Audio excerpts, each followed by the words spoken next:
Nos han presentado esta noche un resumen de la realidad objetiva que vive el Perú. Una realidad objetiva que muestra que al Perú ha llegado un presidente que ha establecido un gobierno que, en lugar de solucionar la crisis previa a las elecciones, ha profundizado esa crisis y ha pasado de una crisis económica, de una crisis social, de una crisis política, a una crisis de Estado y a una crisis de democracia. El Perú vive hoy día una crisis de libertad. El Perú está siendo víctima hoy día de una crisis en la que se disputa la esencia misma de su existencia como nación y la naturaleza misma de la libertad de todos y cada uno de los peruanos. Pero esta es una película que los latinoamericanos, los americanos, ya hemos visto. Parecería el año 1999 cuando llega a la presidencia de Venezuela Hugo Chávez y jura sobre la moribunda Constitución.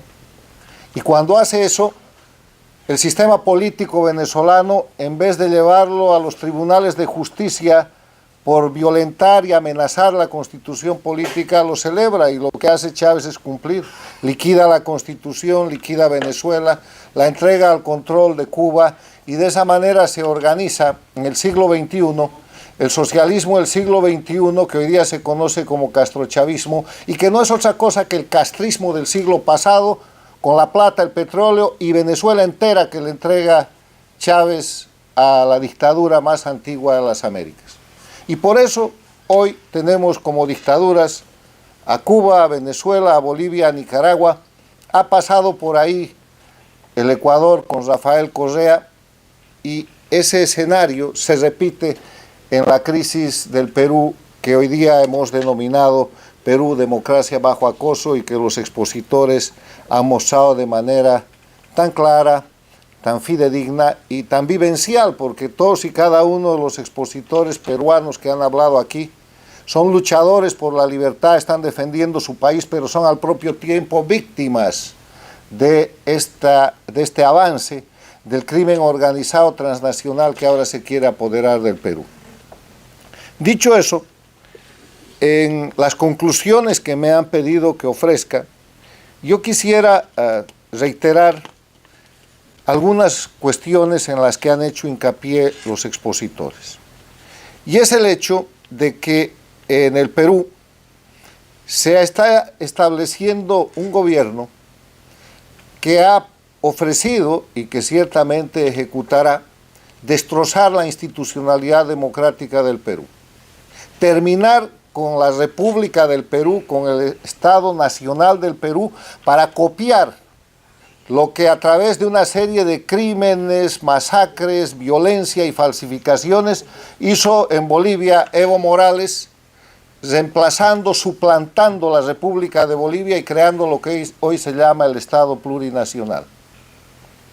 Llevar adelante un proyecto en el cual, a través de la destrucción progresiva y de alguna manera con cierto tipo de condescendencias, se terminan con los elementos esenciales de la democracia y se lleva, en el caso de Venezuela, al país más rico de la región, a una crisis humanitaria que no tiene parangón en tiempos de paz.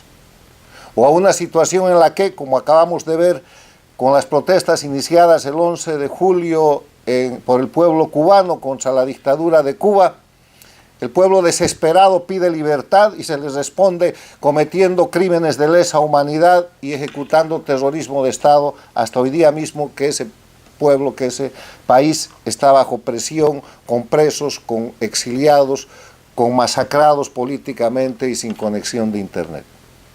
Ahí va el Perú, y todos los expositores lo han mostrado así.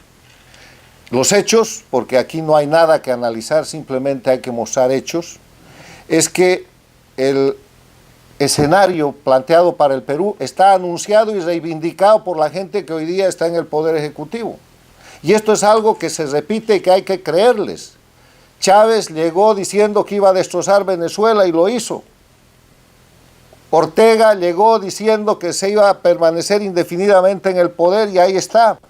Evo Morales prometió destrozar la República de Bolivia y construyó en su lugar un narcoestado. Crean ustedes lo que les dice Castillo, lo que les dice su equipo político, su equipo criminal disfrazado de política, crean ustedes todos los planteamientos que han hecho para llegar al poder. Otro hecho, están aplicando y acaban de tener éxito en el Perú en el mecanismo de falsificar mayorías a partir de minorías relativas. Este grupo que representa el castrochavismo en el Perú no representa ni el 11% de la votación del pueblo peruano en la primera vuelta. Y en la segunda vuelta hay señalamientos de fraude que el expresidente Sagasti no ha querido transparentar porque ha evitado una auditoría que debió haber sido hecha por la Organización de Estados Americanos. La presidencia de Pedro Castillo, además de estar señalada de ilegítima, está señalada de profundas situaciones de ilegalidad. Y aquí yo quiero recoger una iniciativa que se hizo la semana pasada a través de los medios de comunicación del Perú, de que el Congreso peruano debería crear urgentemente una comisión para investigar y para analizar los resultados del proceso electoral y para determinar si esos resultados son o no los correctos.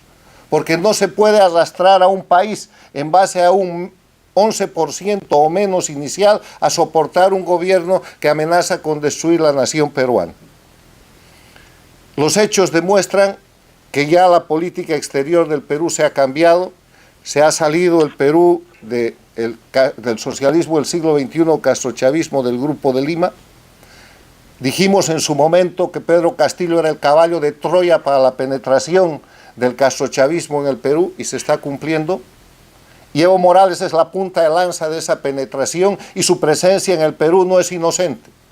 Su presencia es una presencia para destrozar la institucionalidad en base a la práctica con todo el sistema cubano-venezolano que viene aplicando desde hace 15 años, sometiendo a Bolivia, que hoy día es un país oprimido, con más de 45 presos políticos y con más de 1.800 exiliados.